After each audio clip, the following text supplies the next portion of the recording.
What the Steven Matz deal means for the Twins and assessing John Gray's market on today's episode of Locked On Twins.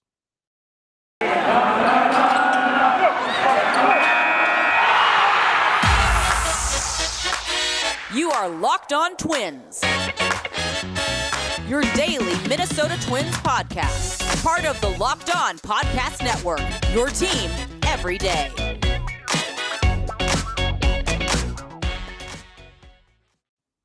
And welcome to the Locked On Minnesota Twins podcast. Today is Wednesday, November 24th.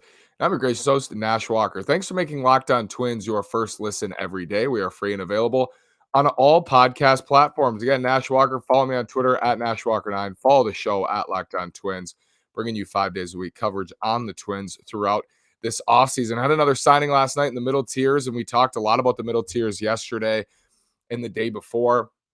Why guys like Steven Matz, Noah Syndergaard, Justin Verlander, why guys like them are signing now before the lockout next week to secure their money. And what you're seeing now is this middle tier is really thinning in the starting pitching free agent market. And we're going to talk about what that Matz deal means for the Twins and what it means for their pursuits going forward in free agency, because it definitely impacts them. I thought Matz was a target, made sense as a target. I didn't love him just because at this number, 4 years, $44 million, it just seems like a lot for a 3 or a 4 in a good rotation. But for the Cardinals, I mean, it makes sense. You add him to a rotation that already has Jack Flaherty, Adam Wainwright, Dakota Hudson's coming back. So he's a good supplementary piece for them.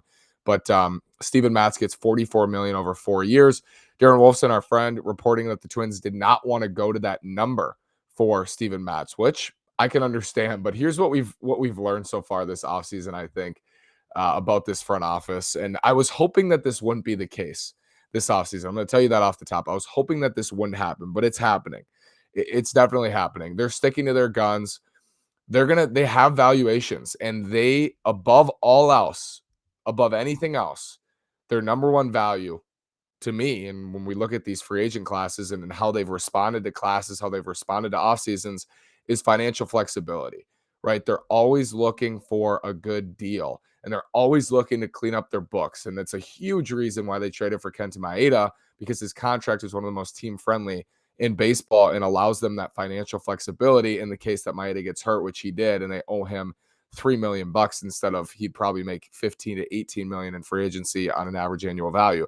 So their number one value is financial flexibility. And in a vacuum, I don't mind that, because when you have that at the forefront every single offseason and every single decision that you make, it does allow you to make moves. It allows you to go after bigger free agents. The problem is the Twins use their financial flexibility to sign Josh Donaldson 2 years ago, is staying so staunch in your process, staying so, I don't want to say cheap, but staying so in line with your belief system for every single free agent. Is that worth one big free agent signing every 5 years? Is it worth that? And if you create financial flexibility and it still doesn't allow you to extend your homegrown stars like Jose Barrios or Byron Buxton, what is it really doing for you at that point? Because we can say all day long, oh, the Twins books are so clean. They're so clean. It doesn't matter, A, if you can't get free agents to come, and it doesn't matter, B, if the free agents that you get to come don't pan out in the way that you thought they would.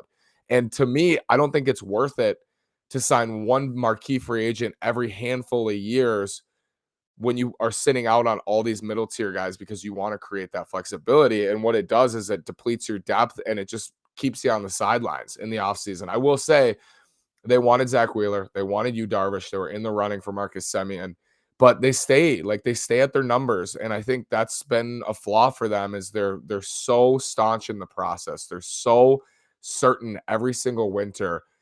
They're not going to stray. They're going to continue to keep their valuations. I think when they signed Donaldson, I don't think they valued Josh Donaldson at 4 years and $92 million. I think they valued him for much less than that, probably 3 years, $75 million or something like that. But they went up and they got out of their ways for that signing, because I think they felt pressure. I think they did at that point of the offseason. They had missed out on Madison Bumgarner. They'd missed out on Hyunjin Ryu. They'd missed out on Zach Wheeler. They hadn't really done anything. This was pre-Maeda trade too. They signed Homer Bailey and Rich Hill to a rotation that saw Randy Dobnak start in Game 2 at Yankee Stadium in the playoffs the year before. So they felt the pressure. They also had money. We knew they had money to spend, and they had created that flexibility. But again, if it's only one Josh Donaldson every 4 or 5 years, I just don't think it's worth sitting out on everybody else, like sitting out on Steven Matz, sitting out on Alex Cobb or Anthony DeSclafani or Alex Wood or any of these free agents in the middle tiers because they say, "Oh, we just don't think that he's worth what he signed for. That's a little too rich for us." What does that set you up for? Because we're not seeing it in extensions and we're not seeing it in a big time free agent starting pitcher.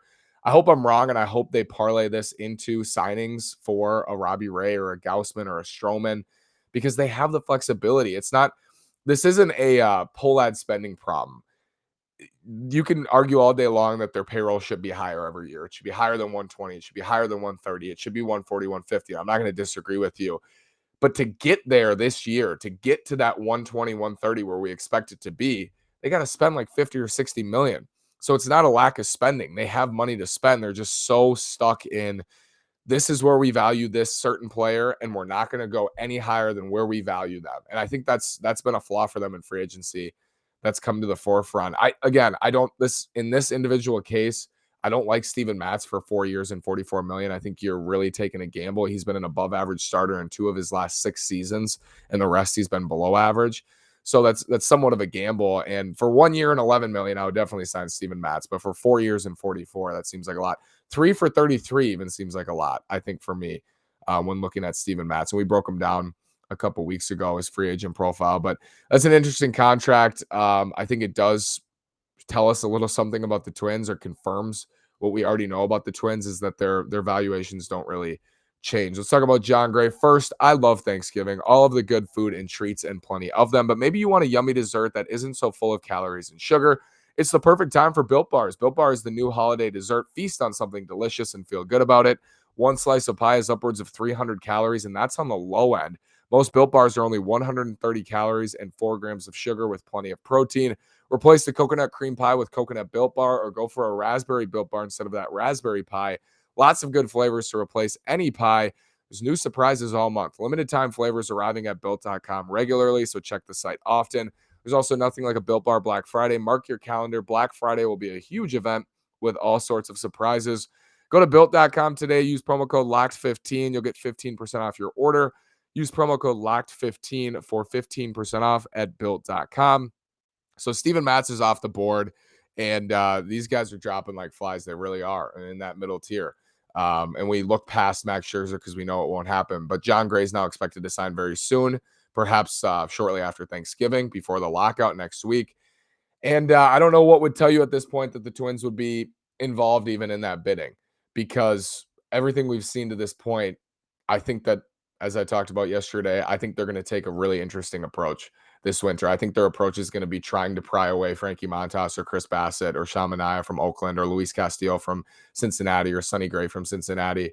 I think they're going to try to get controlled starters and trade for them. And then I think they're going to sign some low-level starters who they think they can revamp and go into next year on one-year deals. And that's not going to be a sexy offseason by any means. But if they go out and get Montas or they go out and get Castillo, that'd be maybe better than any acquisition you could get on the free agent market. Like if Frankie Montas was a free agent, he'd be right there among Stroman, Gaussman, and Ray. He's younger. He's got the best stuff, I think, of all of them.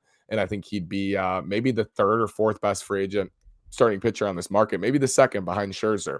It's definitely have a case. And for just from a contract valuation standpoint, I think Luis Castillo would probably be 2nd too. So if they go out and get one of those guys, it changes the whole complexion. But as I said yesterday too, that needs to be supplemented by other signings. They need to then go sign John Gray or go sign someone else. And what you're seeing now is Aaron Gleeman had his top 25, and I looked at it today, looking at who's left from the top 25 starting pitchers on the free agent market. You have Scherzer, you have Gaussman, you have Ray, you have Stroman remaining, but that like 6 to 14 tier is getting just ransacked. I mean, those guys are coming off the board so quickly. And Carlos Rodon sitting out there, I think really interesting, high upside play. And I think he's the type of guy the Twins should be targeting as a high upside play because they need upside for next year. But I just think that they're staying with what they believe in is the best process. And it's been their process for the last 4 or 5 off seasons that they've been in charge. You know, they have a process and they're not going to stray from it. And they're not going to stray from it, even though it produced ridiculously bad results last year. They're going to stick to it. And that's just the way that they work. And I think in this time, I think that process works really well for a team like last year, and it is process versus results, because you don't want to always say bad results equals bad process, because that's not true. Last year, when they had a team set, they already had a team that was kind of locked into place for 2021 that already looked like an American League Central favorite and one of the best teams in the American League by most projection systems. They just had to make some additions around the margins, but they should have done more. I think they should have at that time. That's another opportunity to level up and say, okay, we can get even better. And I'm not saying that they haven't done that, because they've made decisions like that. I think the decision to move Jorge Polanco to second and sign Andrelton Simmons, or at least the process of that decision, was sound. And that was something I was on board with the entire offseason. I love that idea. I thought it made them better. I think moving Sano to first 2 years ago and signing Donaldson was a great process move to get better when they didn't necessarily need to do it. And I think they've made moves in the past, but they just haven't made enough. They haven't made enough. Let's get better moves. We might be great in this area. Let's get better. Or we might feel comfortable with Maeda, Barrios, Pineda, Hap, Shoemaker. Let's get better and go get someone else. Let's raise the ceiling of that rotation. They just haven't done that. We're comfortable signing Andrelton Simmons. Let's go up to 18 or 19 million for Marcus Semien and secure who we actually want. I'm not saying they didn't want Simmons, but let's go get the guy we were targeting, it felt like, primarily last year.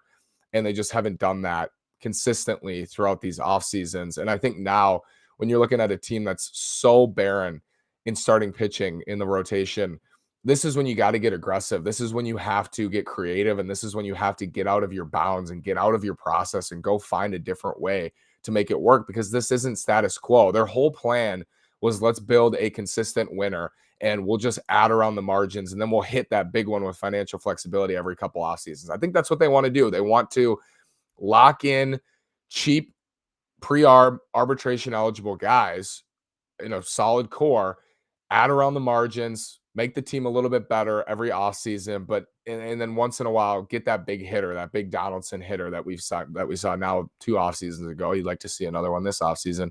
But it could change, and it could be more. We have a lot to work on here. We have holes to fill, massive holes to fill.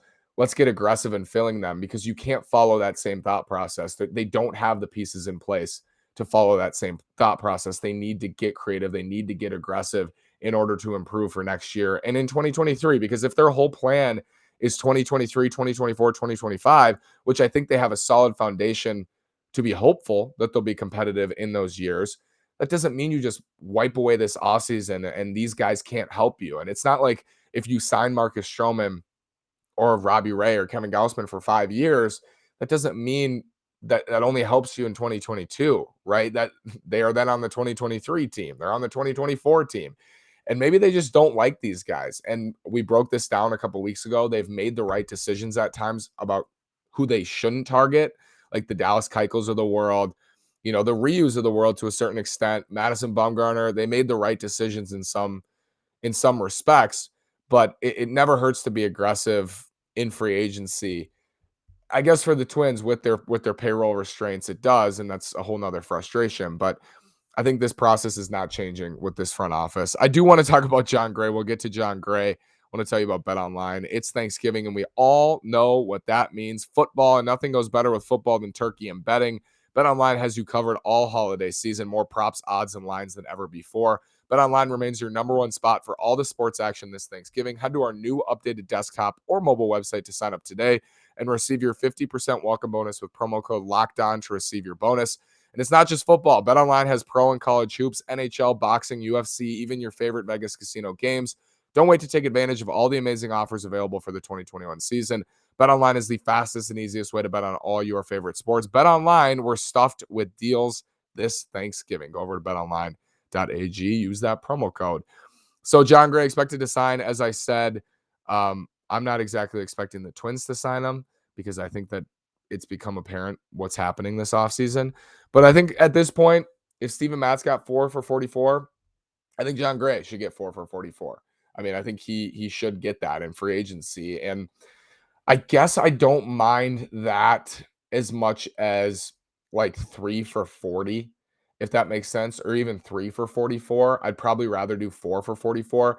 If the Twins had a rotation that was already solid and they just wanted to make an addition, like the Cardinals, you'd go more year, or you'd go higher average annual value for less years. But the Twins have other holes to fill. So I'd rather have less average annual value for more years if I'm the Twins on someone like John Gray. I think he'd be a nice ad right now. I think he'd provide some stability to that rotation. But it doesn't feel like it's going to happen, does it? I think it doesn't feel hopeful at this point. And they are coming off the board. I think Carlos Rodon remains an option. I think the big three are going to wait till after the lockout. They also moved up the tender deadline, so we'll find out about Taylor Rogers. We'll find out about some other guys, Juan Minaya, at the tender deadline if the Twins give them contracts or tender them contracts, I should say, for the 2022 season. So we'll find that out next week, and I'm looking forward to that decision with Taylor Rogers. We'll break it all down probably tomorrow or Friday. The Taylor Rogers decision, haven't had a chance to get to that so far this offseason. But yeah, I mean, I just think what we're learning here is this process is, I was hoping early in this offseason they would be aggressive, and my hopes have been kind of wiped away in that respect. But I guess what you can say is, like, if they don't like a guy, they don't like a guy. They're not going to go after him. I think it's okay to take risks. I think it's okay, especially at this point, to go for it. They have other things they need to get done. And I'm reading today at The Athletic, Dan and Aaron, amazing job breaking down the Twins shortstop options. They have other decisions to make, but I think a perception again is that this is about Polad, the Twins not being in on X pitcher or Y pitcher, not being in on Matt Stillian, not being in on Eduardo Rodriguez. People go, oh, it's the cheap Polads. It's the cheap Polads. I can understand where they're coming from, but this isn't a Polad problem, because if they want to spend that money, they have the money to spend. So they're choosing, the front office is choosing not to be aggressive for Eduardo Rodriguez or Steven Matz. They're choosing that consciously. It's not any mandate from ownership, I don't think, because Jim Polad said himself that there will not be payroll reduction for next year, that he's not going to request that. He said that in an article during the season. Dan Hayes, great reporting on that. So it's not about that. It's about them allocating their resources in a certain way and them choosing not to allocate it to those certain guys. And for whatever reason, not allocating it to those certain guys. You're always going to pay a premium in free agency. And it seems like they can't swallow that. You can't just understand that it's going to cost a pretty penny to sign these guys. You have to do it if you want to get better in your rotation, or else you got to swing a big trade. And I think that's still on the table. That's why I remain optimistic, because I think they can still swing trades. I think there's a lot of starters, really attractive starters available. I think they could swing 2 trades potentially and fill 2 spots in the rotation. And like I said, I think that's the way that we're trending here. Now that leaves a lot open for next year, and no one's going to be fired up for next year if that a reclamation Dylan Bundy is their 4th starter going into the season. But you never know until you get there, and there's a chance he could bounce back, or whoever else they sign could bounce back, and all of a sudden it looks better. But they just got to give themselves a chance. They got to give themselves and give this team a chance in 2022, I think. And in order to do that, you got to make some impactful moves, and you got to be a little aggressive. So I'm hoping they do. Have a great Thanksgiving. Thanks for making Locked On Twins your first listen every day. Now make your second listen Locked On Bets, your daily one-stop shop for all your gambling needs. Locked On Bets, hosted by your boy Q, with expert analysis and insight from Lee Sterling. It's free and available on all podcast platforms. Thanks so much for listening. Have a great day. Go Twins.